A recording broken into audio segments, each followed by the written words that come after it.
3일 동안 잘 지내셨죠? 네, 날마다 건강하게 또 하나님 은혜 가운데 잘 지낼 수 있기를 우리 주님의 이름으로 축복합니다. 저희 집에 가면요, 거실에 행운목 나무가 하나 있어요. 요겁니다. 제가 찍었어요. 근데 이 보시면 나무가 조금 이상하죠. 얼마 전에 이제 봄이 되고 그래서 밖에 이렇게 좀 내놨거든요. 비도 좀 맞고 잘 크라고 내놨더니 그날 밤에 갑자기 날씨가 추워졌어요. 기온이 뚝 떨어진 거예요. 다음 날 보니까 이 행운목이 그 날씨가 너무 추워져서 견디지를 못해가지고요, 이파리 끝이 다 말랐더라고요. 며칠 지나고 나니까 이파리 끝이 전부 다 이렇게 노랗게 다 말라 버리는 거예요. 그래서 가위로 다 잘라냈더니 그냥 이렇게 막 머리 막 이렇게 막 듬성듬성 잘라놓은 것처럼 굉장히 이렇게 볼품없게 그렇게 되어버렸어요. 그러면 늘 따뜻한 온실 속에만 있는 식물이 바로 저런 모습이 되지 않을까 싶어요. 그러니까 늘 따뜻한 온실 속에만 있으면 이 온실 속에서는 부족한 게 없잖아요. 그러니까 때가 되면 물도 주고 또 거름도 주고 이렇게 잘 보살펴 주니까 온실 속에서 자란 이런 화초들은 아름답기는 한데 이 온실 밖에다가 꺼내 놓으면 그러면 갑자기 이렇게 날씨가 추워진다든가 비바람이 불다든가 이러면 그것을 견디질 못한다는 거죠. 제가 저 행운목 그러고 난 다음에 사실 제가 밖에 나가서 봤어요. 그날 아침에 그 행운목은 막 잎이 막 그렇게 됐는데 그 밖에 있는 달은 그냥 원래 밖에서 크고 있던 뭐 풀이라든가 뭐 이런 것들 있잖아요. 걔네는 날씨가 추워졌는데도 아무도 잎이 그렇게 된 게 없더라고요. 그거 행운목 고나무면 딱 그렇게 된 거예요. 그래서 우리 사람도 정말 저렇게 되겠구나 이런 생각이 들었습니다. 우리 사람을 기를 때도 이 온실 속의 화초처럼 그렇게 키우면 시련과 어려움이 왔을 때, 환란이 왔을 때 그걸 이겨내지 못하고 결국 그것 때문에 넘어져서 결국은 쓰러지고 마는 이런 사람이 된다는 거죠. 엄마들이 이렇게 지극정성으로 아이들을 기르다 보면 마마보이가 되는 이런 아이들 있지 않습니까? 마마보이가 되는 아이들 이렇게 보니까 어떤 경우는 대학생이 되어서 학교를 들어갔는데 대학을 들어갔는데도 자기가 뭘 선택해야 되는지 이게 수업을 선택하는데도 엄마한테 전화해서 엄마 나 뭐 선택해야 돼 이렇게 물어보는 그런 아이가 있다고 그러더라고요. 그럼 그렇게 아이를 유약하게 키우면 안 되는 거죠. 왜냐하면 엄마가 언제까지 이 아이를 보호해주고 지켜주고 이렇게 할 수가 없잖아요. 때가 되면 결국은 떠나야 되는 것 아닙니까? 아이가 떠나지 않더라도 엄마가 먼저 떠날 수도 있잖아요. 결국은 언젠가 되면 이 혼자 살아야지 되기 때문에 이러한 세상을 이길 수 있도록 강인하게 키우는 것이 좋겠다는 생각이 듭니다. 오늘 말씀의 주인공인 마가, 이 마가가 바로 이 온실 속의 화초처럼 그렇게 자랐던 유약한 사람이었다는 거죠. 그런데 이 마가는 그 이후에 다시 강인한 사람으로 거듭나게 됩니다. 그래서 성경을 보면 처음은 좋았는데 끝이 굉장히 안 좋은 사람들이 많이 나와요. 우리 이제 성경 인물 이야기하면서 뭐 솔로몬이라든가 뭐 여러 그 아사 왕이라든가 이게 구약에 나온 여러 왕들 이야기하면서 그런 사람들이 많았잖아요. 근데 이 마가는 처음보다 사실은 끝이 훨씬 더 좋았던 아름다운 끝을 갖고 있는 그러한 사람이라고 하는 것입니다. 실패를 이기고 다시 일어서서 초대교회 아주 훌륭한 그러한 일꾼이 된 것이죠. 오늘 이 마가 이야기를 통해서 함께 하나님의 은혜를 나누어 보도록 하겠습니다. 자, 이 마가의 이름의 뜻은 큰 망치라는 뜻이 있다고 그래요. 또 여호와는 은혜로우시다 이런 이름이 있고요. 마가 요한 이렇게 써놨는데 이 마가와 요한은 히브리식 이름이고 그리고 로마식 이름이 마가입니다. 그래서 성경을 이제 읽다가 보면 이게 성경을 읽는 사람들이 쉽게 이해할 수 있도록 독자들의 이해를 위해서 마가라 하는 요한 이런 식으로 표현을 해놨어요. 그래서 마가 요한 같은 사람을 가리키고 있는 것이다 우리가 생각을 하면 되겠고요. 자, 이 요한의 출신에 대한 이 마가 요한의 출신에 대해서 알 수 있는 구절을 먼저 읽어보도록 하겠습니다. 자, 사도행전 4장 36절 하고요. 골로새서 4장 10절 말씀 두 구절입니다. 다 같이 읽습니다. 구브로에서 난 레이족 사람이 있으니 이름은 요셉이라. 사도들이 일컬어 바나바라. 번역하면 위로의 아들이라 하니 나와 함께 갇힌 아리스다고와 바나바의 생질 마가와 이 마가에 대하여 너희가 명을 받았음에 그가 이르거든 영접하라. 아멘. 자, 이 두 말씀 속에서 우리가 알 수 있는 것들이 있어요. 자, 우선은 사도행전 말씀 속에서 바나바라고 하는 사람이 나오는데 이 사람의 출신이 어딘가가 나오죠. 구브로라고 하는 곳인데 이 구브로는 오늘날로는 이 지중해에 있는 작은 섬나라입니다. 키프로스라고 하는 나라예요. 이 구브로의 출생입니다. 이 구브로에서 태어난 레이족 사람이에요. 이제 마가는 바로 이 바나바라고 하는 사람의 생질이에요. 그러니까 이 바나바의 이 마가의 어머니가 바나바하고 남매지간인 거죠. 그래서 아마 바나바보다는 이 마가의 어머니가 더 위인 것 같아요. 누나인 것 같아요. 자, 그러면 바나바는 마가에게 외삼촌이 되는 겁니다. 그죠? 그래서 이제 그런 친족 관계에 있다고 하는 것을 우리가 알 수가 있고요. 아마도 이 마가의 어머니가 마가와 함께 이 구브로에서 살다가 지금 남편 이야기는 나오질 않아요. 그런 걸 보면 아마 이 마가의 아버지는 좀 일찍 돌아가신 것 같아요. 그래서 남편이 돌아가시고 난 이후에 예루살렘으로 와서 예루살렘에서 이렇게 터전을 잡고 그렇게 생활을 살았던 것 같습니다. 자, 이 마가 요한, 마가의 어머니가 이름이 마리아예요. 마리아. 성경에는요 마리아가 굉장히 많이 나옵니다. 여러 많은 마리아가 나오는데 제가 한번 찾아봤어요. 어떤 마리아들이 나오는가 찾아보니까 한 6명 정도가 나오더라고요. 이게 동명이인입니다. 예수님의 어머니도 마리아고요. 그리고 또 막달라 마리아가 있고 또 작은 야고보. 그러니까 예수님의 제자들 가운데 야고보가 2명이잖아요. 근데 그 작은 야고보의 어머니도 역시 마리아예요. 글로바의 아내 이렇게 나오는데 그 예수님이 부활하셨는데 그 예수님 부활하신 것을 또 믿지 못하고 자기 고향으로 돌아가던 엠마로 가던 두 사람 가운데 한 사람의 이름이 글로바이지 않습니까? 아마 그 아내의 이름이 마리아였던 것 같아요. 그리고 나사로의 여동생 마르다 마리아, 거기에 마리아가 있죠. 그리고 이제 이 마가 요한의 어머니 마리아, 이렇게 마리아가 나옵니다.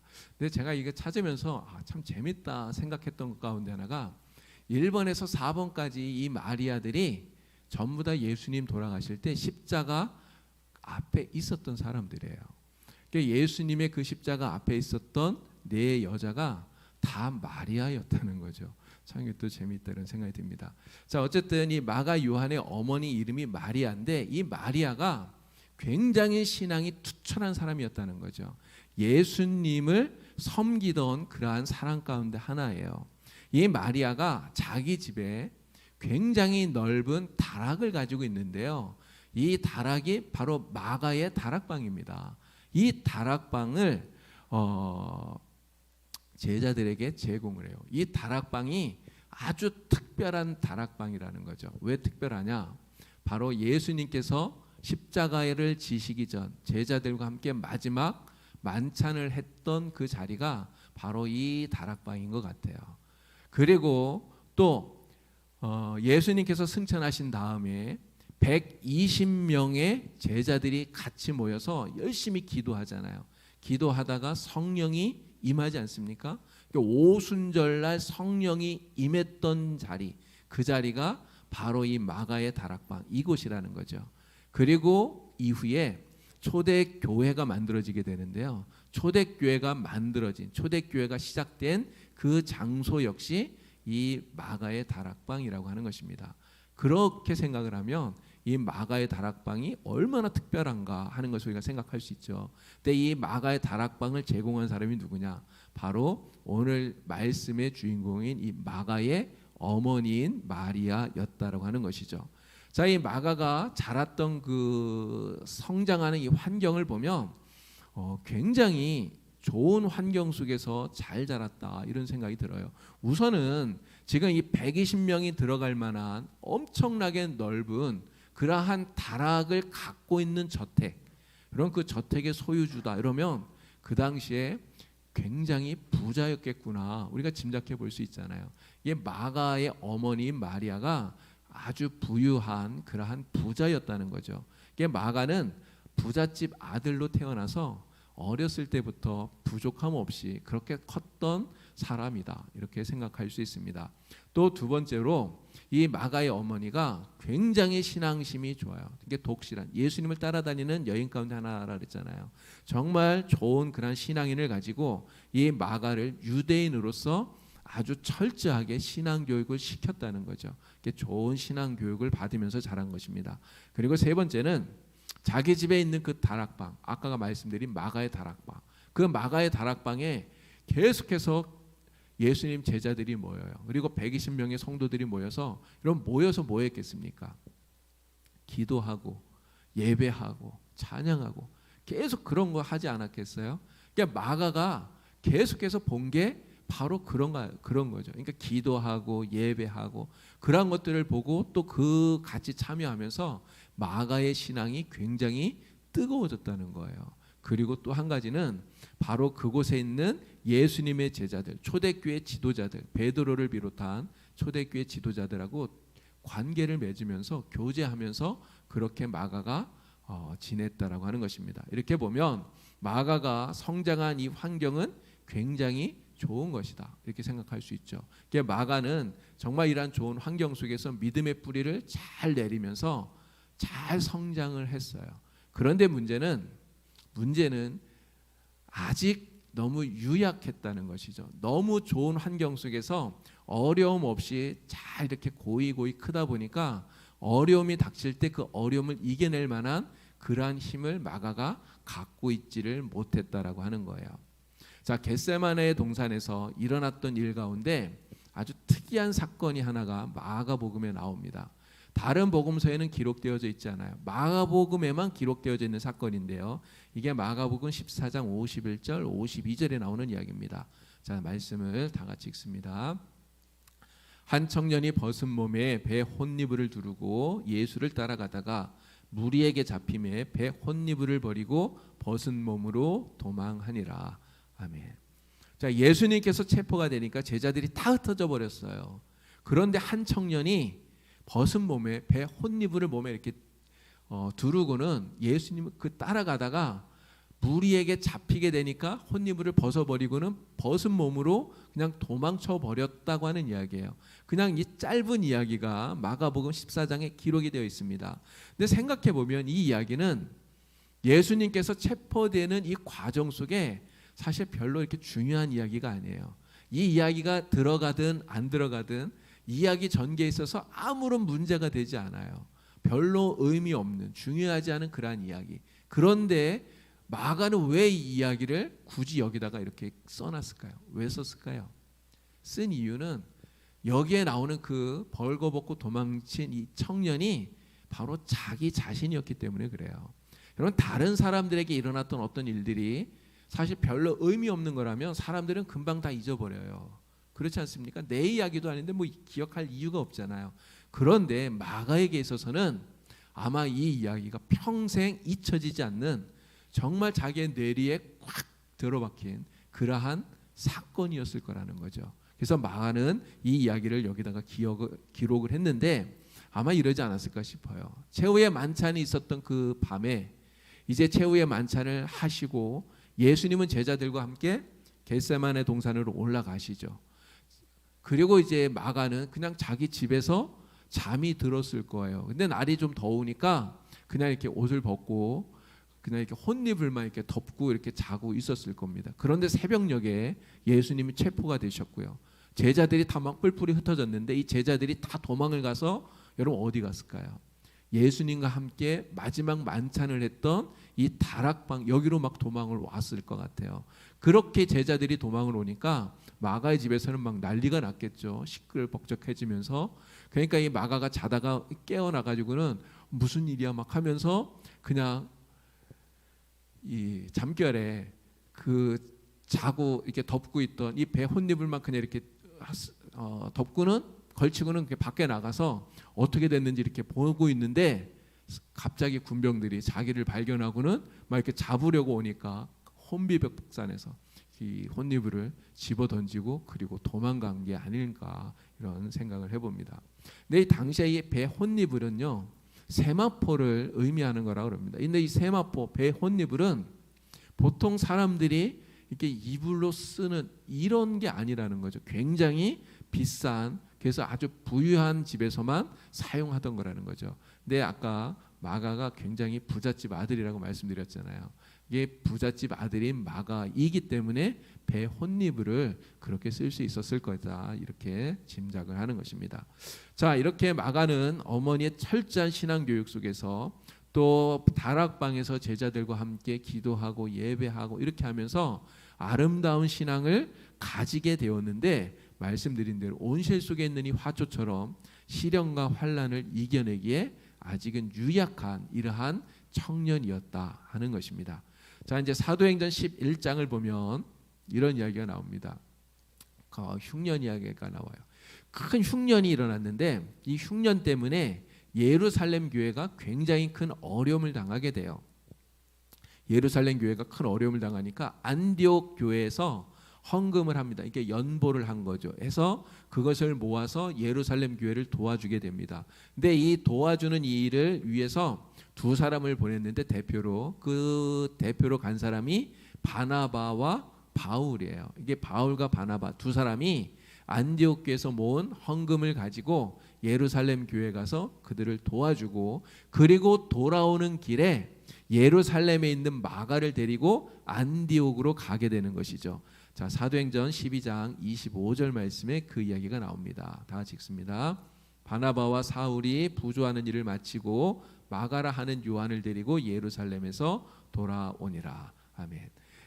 그래서 마가가 안디옥에 오게 된 거예요. 안디옥 교회에. 자, 이제 이 안디옥 교회가 얼마 후에 이방인들에게 복음을 전하기 위해서 최초의 선교사를 안수에서 세우게 됩니다. 그렇게 해서 안수에서 세운 최초의 선교사가 바울과 바나바이죠. 그래서 이 바울과 바나바가 전도하러 떠나면서 수행원으로서 이 마가를 데리고 가게 된 거예요. 자, 이 말씀이 사도행전 13장 4절 5절에 나옵니다. 자, 말씀을 읽겠습니다. 두 사람이 성령의 보내심을 받아 실루기아에 내려가 거기서 배 타고 구브로에 가서 살라미에 이르러 하나님의 말씀을 유대인의 여러 회당에서 전할세 요한을 수행원으로 두었더라. 아멘. 여기서 말하는 요한이 바로 마가입니다. 마가 요한. 자, 이 마가가 수행원으로서 두 사람을 따라서 가장 먼저 간 데가 어디냐?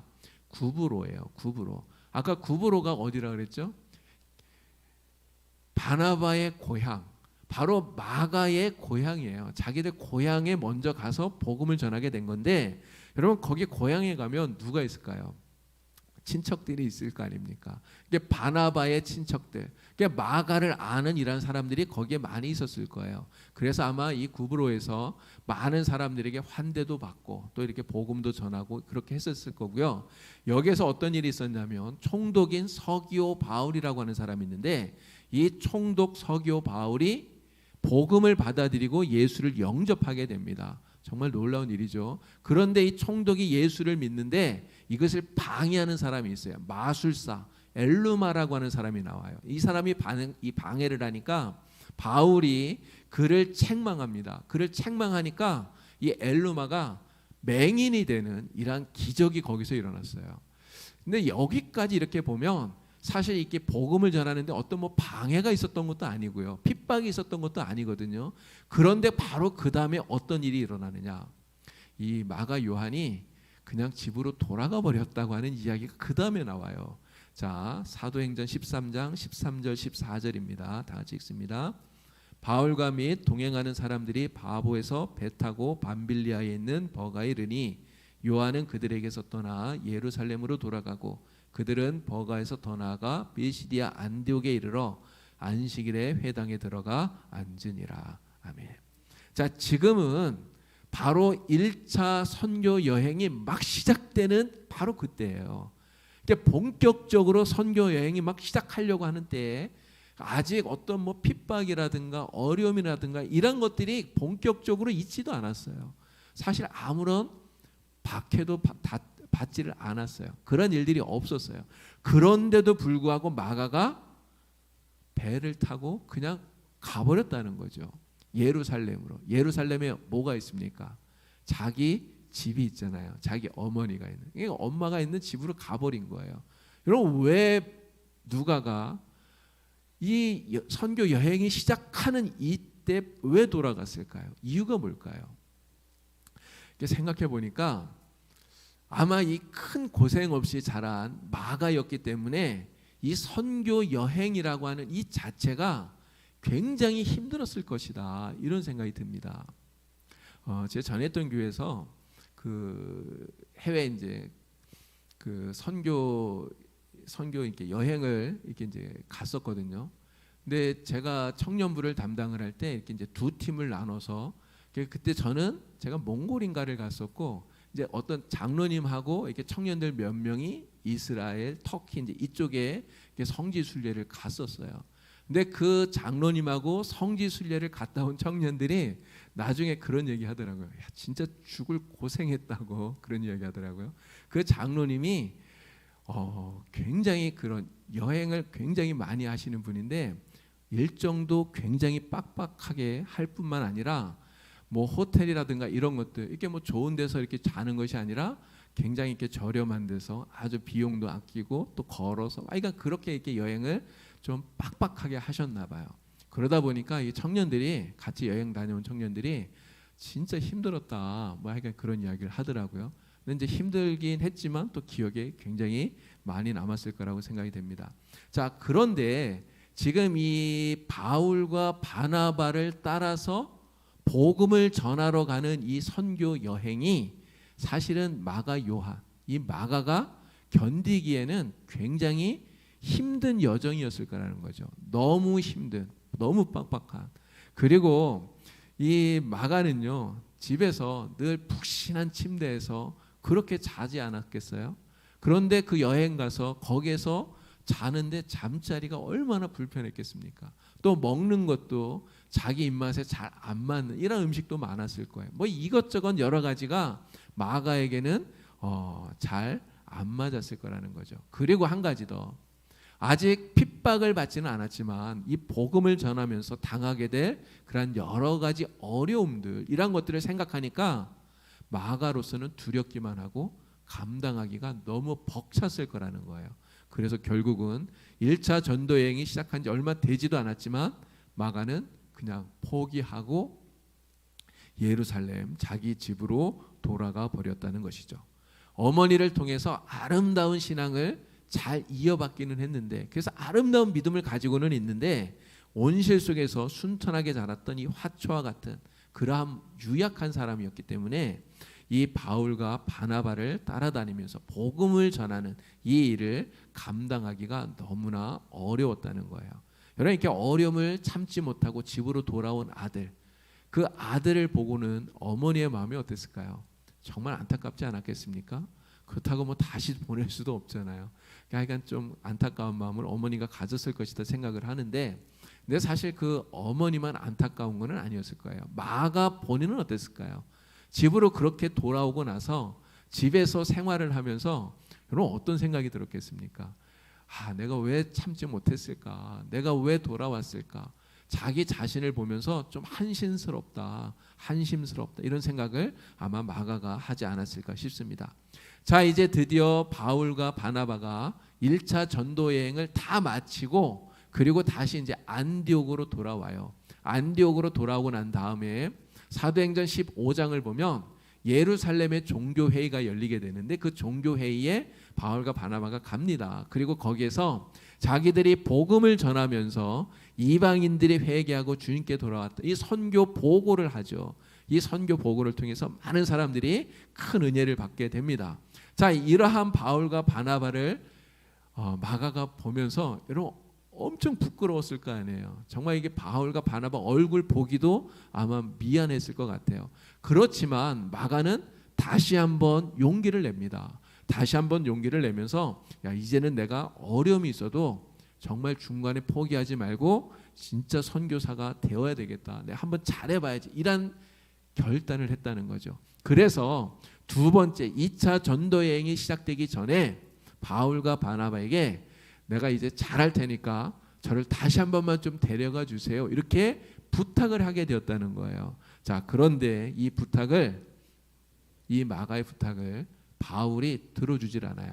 자, 사도행전 15장 36절부터 41절까지 있는 말씀 다시 읽겠습니다. 며칠 후에 바울이 바나바더러 말하되 우리가 주의 말씀을 전한 각 성으로 다시 가서 형제들이 어떠한가 방문하자 하고 바나바는 마가라 하는 요한도 데리고 가고자 하나 바울은 밤빌리아에서 자기들을 떠나 함께 일하러 가지 아니한 자를 데리고 가는 것이 옳지 않다 하여 서로 심히 다투어 피차 갈라서니 바나바는 마가를 데리고 배 타고 구브로로 가고 바울은 신라를 택한 후에 형제들에게 주의 은혜에 부탁함을 받고 떠나 수리아와 길리기아로 다니며 교회들을 견고하게 하니라. 아멘.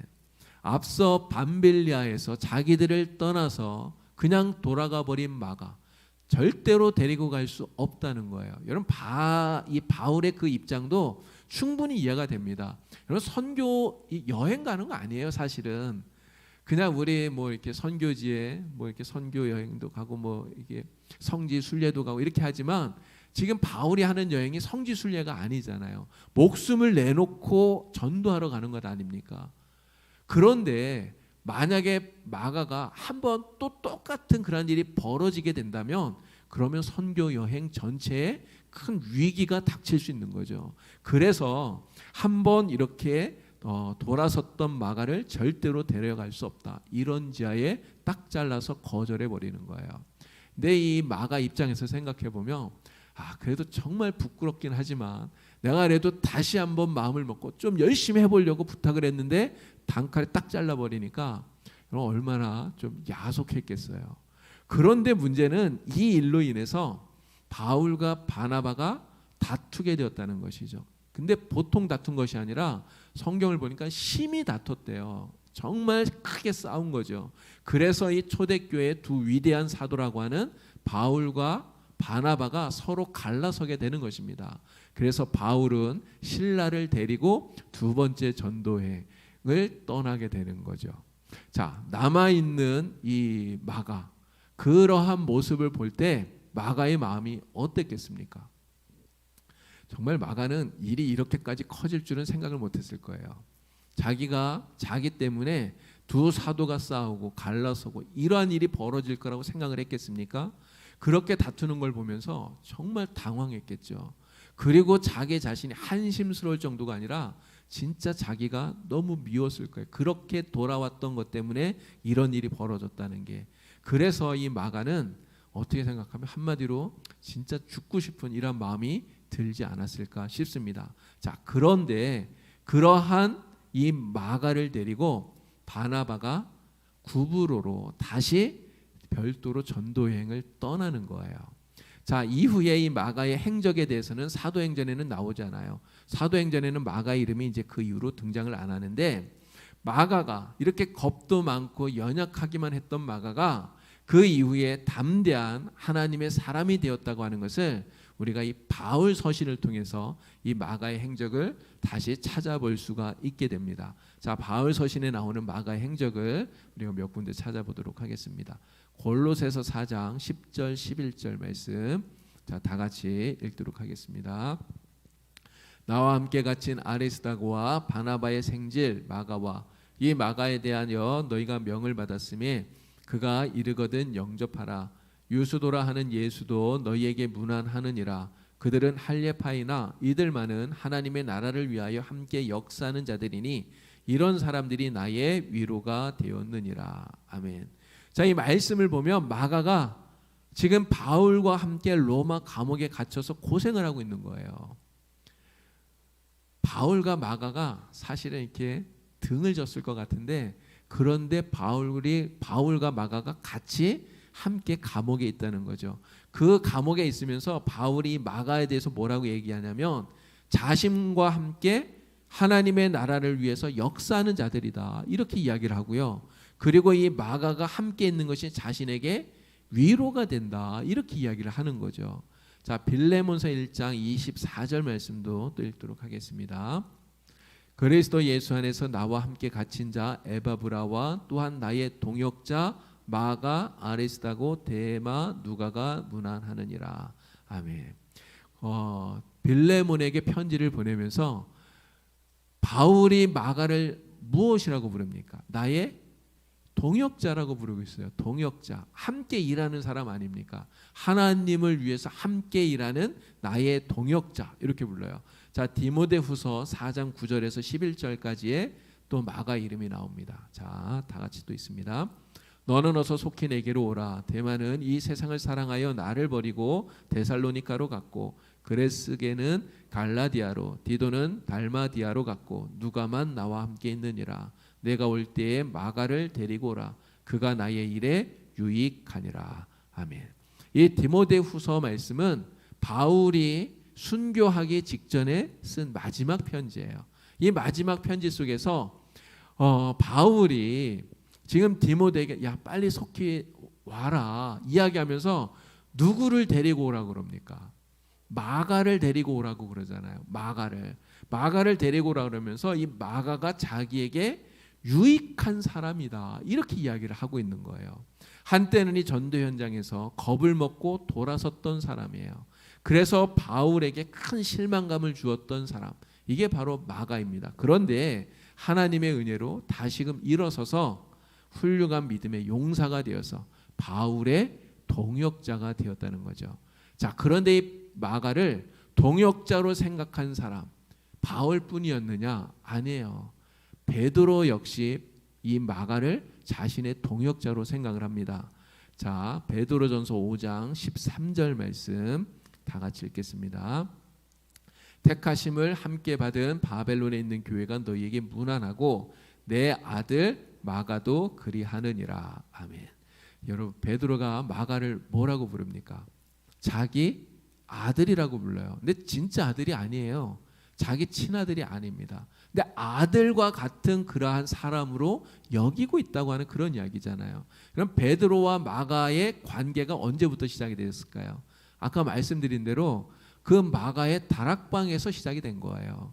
예수님께서 제자들과 함께 그 마지막 만찬을 하던 그 마가의 다락방, 그리고 예수님 승천하신 후에 베드로를 비롯해서 많은 제자들이 거기에서 기도하면서 성령 충만하고 또 그곳에서 예배드리고 그렇게 할 때 그 자리에 마가가 함께 있었던 거죠. 그 다락방을 제공한 마리아의 아들인 마가와 이 베드로가 계속해서 그런 관계를 가지고 있었다고 하는 것이죠. 자, 사도행전 12장에 보면 베드로가 체포되었다가 풀려나는 장면이 나오는데요. 말씀을 먼저 또 읽겠습니다. 사도행전 12장 11절 12절 말씀입니다. 이에 베드로가 정신에 들어 이르되 내가 이제야 참으로 주께서 그의 천사를 보내어 나를 헤롯의 손과 유대 백성의 모든 기대에서 벗어나게 하신 줄 알겠노라 하여 깨닫고 마가라 하는 요한의 어머니 마리아의 집에 가니 여러 사람이 거기에 모여 기도하고 있더라. 아멘. 사도행전 12장에 보면 헤롯 왕이 이 베드로를 체포합니다. 그리고 죽이려고 딱 감옥에 가두어 두었어요. 그런데 그 밤에 천사가 나타나서 옥문을 열고 그리고 이 수갑 뭐 이런 것들을 다 풀고 그리고 베드로를 풀어주잖아요. 그 옥에서 풀려난 베드로가 가장 먼저 찾아간 곳이 어디입니까? 거기가 바로 이 마가의 다락방이에요. 그 마가의 다락방. 그곳에 갔더니 거기에 많은 제자들이 이 베드로를 위해서 기도하고 있었다고 하는 것이죠. 바로 이렇게 이 다락방을 제공했던 마리아의 아들인 마가와 베드로의 관계가 이렇게 그 전부터 아주 그렇게 끈끈하게 이렇게 맺어지고 있었다는 것이죠. 자, 이제 바울이 순교하고 난 다음에 이 마가가 바로 그 베드로를 도와서 복음을 전하는 그러한 일을 하게 됩니다. 베드로가 로마에 가서 복음을 전했어요. 근데 로마에 가서 복음을 전하는데 로마 사람들은 헬라어를 쓰잖아요. 근데 물론 베드로도 헬라어를 알기는 했겠죠. 근데 베드로는 성경에 뭐라고 나오냐면 많이 공부하지 않은 사람이라고 나옵니다. 이게 공부를 많이 안 한 사람이라고 그래요. 그래서 아마 이 헬라어로 설교하거나 막 이런 것들이 좀 힘들었었던 것 같아요. 그래서 이 베드로의 통역을 누가 해주냐면 이 마가가 하는 거예요. 그래서 통역을 하면서 그렇게 베드로의 선교의 전도를 돕는 것이죠. 이러한 마가를 베드로가 나의 아들이라고 그렇게 부르고 있는 것입니다. 그럼 마가는 우리 성경에 있는 4개의 복음서, 4복음서 가운데 가장 먼저 쓰여진 마가복음의 저자예요. 마태, 마가, 누가, 요한, 이 4개 중에 가장 먼저 쓰여진 복음서가 이 마가복음입니다. 자, 이 마가복음을 쓸 때 예수님의 그 행적에 대한 이야기, 그 자료들을 마가는 누구에게서 얻었을까요? 마가는 예수님의 직접 제자가 아니잖아요. 예수님이 하신 말씀을 뭐 직접 들은 것이나 이런 게 아니잖아요. 그런데 그 자료를 어디서 구했겠습니까? 바로 베드로에게서 받은 거예요. 베드로와 함께 전도하면서 베드로가 하는 그 예수님에 대한 이야기, 이런 것들을 자세하게 다 기록을 하고, 그렇게 해서 그것을 토대로 해서 쓴 복음서가 바로 마가복음이다라고 하는 것입니다. 그래서 이 마가복음의 별명이 바로 베드로의 복음이다, 이런 별명이 붙어 있는 거예요. 자, 마가에 대해서 우리가 쭉 이야기를 했는데, 이 마가에 대해서 우리가 좀 생각해야 될 2가지 교훈이 있습니다. 간단하게 말씀을 드릴게요. 첫째는 이거예요. 실수. 우리가 실수할 수 있잖아요. 그런데 이 실수를 교훈 삼아서 우리는 새로운 도약의 기회로 삼을 수 있어야 된다라고 하는 것입니다. 그럼 말씀드린 대로 1차 전도 여행 때 마가는 진짜 큰 실수를 했어요. 근데 여러분, 실수를 안 하는 사람이 있을까요? 세상에 실수 없는 사람이 있습니까? 그런 사람은 없잖아요. 누구나 다 실수는 합니다. 그러나 실수했을 때 내가 실수했다는 것 때문에 너무 자책해서 그것 때문에 넘어져서 거기서 일어나질 못하면, 그러면 안 된다는 거죠. 비록 실수는 할 수 있지만 실수했더라도 내가 실수했다는 것을 깨달으면, 그러면 다시 털고 일어나서 다시 2번째는 그 실수를 안 하면 되잖아요. 그러니까 실수하지 않도록 자신을 더 발전시켜 나가는, 도약하는 그러한 기회로 삼으면 된다고 하는 것입니다. 마가는 큰 실수를 했어요. 그래서 바울의 신뢰를 잃기도 했었습니다. 그러나 그 실수를 잘 극복했기 때문에 이 바울과 베드로의 좋은 동역자가 될 수 있었고요. 그리고 마가복음의 저자라고 하는 그런 훌륭한 신앙인이 될 수 있었던 거죠. 전하는 바에 의하면요, 이 마가가 알렉산드리아 교회를 세운 그러한 설립자가 되었다고 그럽니다. 또 이집트 전도에 힘을 쓰다가 이 트라이아누스 황제 때 순교를 했다고 이렇게 전해지고 있어요. 실수를 극복했기 때문에 이러한 훌륭한 신앙인이 될 수 있었다는 것이죠. 오늘 우리도 실수를 자주 범하긴 하지만, 그러나 그 실수를 우리가 교훈 삼아서 새롭게 도약할 수 있는 그런 성도가 다 될 수 있기를 바랍니다. 자, 한 가지만 더 말씀을 드리면, 우리 성도란 어떤 사람이냐? 누군가가 허물이 있을 때 남의 그 허물을 덮어주는 그런 사랑과 격려의 모습을 가진 사람, 이게 바로 성도라고 하는 것이죠. 여러분, 누가 실수하면 사실 이렇게 비난하는 것을 굉장히 우리는 잘할 수 있습니다. 비난은 쉬워요. 근데 비난은 쉽게 할 수 있지만, 여러분, 그 비난은 듣는 사람의 마음을 아프게 하고 쓰리게 하는 것이죠. 넘어지게 만드는 것이지, 그 비난은 누군가를 이렇게 일으켜 세워주는 그러한 힘을 갖고 있지 못하다고 하는 것입니다. 마가가 정말 큰 실수를 했어요. 진짜 실수한 게 맞아요. 하지만 그 실수한 것 때문에 바울에게 비난당하고 책망을 들었을 때, 여러분, 마가의 마음이 엄청 아팠을 거예요. 실수는 했지만 그러한 비난을 들으면서 마음에 큰 상처를 받았을 거라는 것이죠. 근데 만약에 바나바마저 이 마가를 똑같이 책망하고 비난하고 이렇게 했다면, 여러분, 마가가 어떻게 되었을까요? 만약에 그랬으면 마가는 그 넘어진 자리에서 아마 일어서지도 못했을 거예요. 그러나 바나바는 그렇게 하지 않죠. 바나바는 바울처럼 마가를 책망하지 않습니다. 비록 실수했지만 그 실수를 덮어주고, 그리고 그와 함께 다시 전도 여행을 떠나는 그런 모습을 우리가 보게 됩니다. 바울과 크게 다투면서까지 바나바는 이 마가에게 새로운 기회를 주고 있다고 하는 것이죠. 이 바나바의 따뜻한 사랑 그리고 그 격려가 이 마가를 다시 세워주었다 하는 것을 우리가 볼 수 있는 것입니다. 이 바나바를 따라서 전도 여행을 하면서 여러분 마가가 무슨 생각을 했겠습니까? 정말 마가의 마음속에 야 진짜 내가 이제는 아무리 어려워도 죽더라도 내가 주님을 버리거나 돌아서거나 내 절대로 그렇게 하지 않아야지 다짐하고 그렇게 했겠죠. 바로 이 마가를 훌륭한 신앙인으로 세워주는 그 큰 일을 한 사람, 그 사람이 바로 바나바라고 하는 거고요. 바나바는 그 이름의 뜻이 위로자예요. 위로를 주는 사람, 정말 그 이름처럼 세워주는 사람, 위로하는 사람, 이런 사람이 된 거죠. 오늘 우리 성도들이 바로 그런 사람이 되어야 되는 것입니다. 우리 봉산교회 성도들이 우리가 같이 이렇게 하나님의 나라를 향해서 믿음의 길을 가잖아요. 이게 가다가 보면 누군가 실수할 수도 있고 누군가 잘못할 수도 있고 그렇죠. 여러분 그럴 때 정말 비난이 아니라 우리 따뜻한 마음으로 격려해주고 위로해주고 또 손도 잡아주고 같이 이렇게 갈 수 있는, 그래야 우리는 하나님의 나라까지 한 사람도 낙오하지 않고 같이 갈 수 있는 것입니다. 오늘 우리가 이 바나바와 같은 이러한 따뜻한 사랑과 격려의 마음을 갖는 우리 모두가 될 수 있기를 간절히 바랍니다. 기도드리겠습니다. 하나님 아버지, 오늘 마가의 모습을 통하여서 또 우리 신앙의 모습을 다시 한 번 더 돌이켜보게 됩니다. 우리가 정말 이 세상 속에 약한 그러한 신앙인이 되지 않도록 하나님 도와주시옵소서.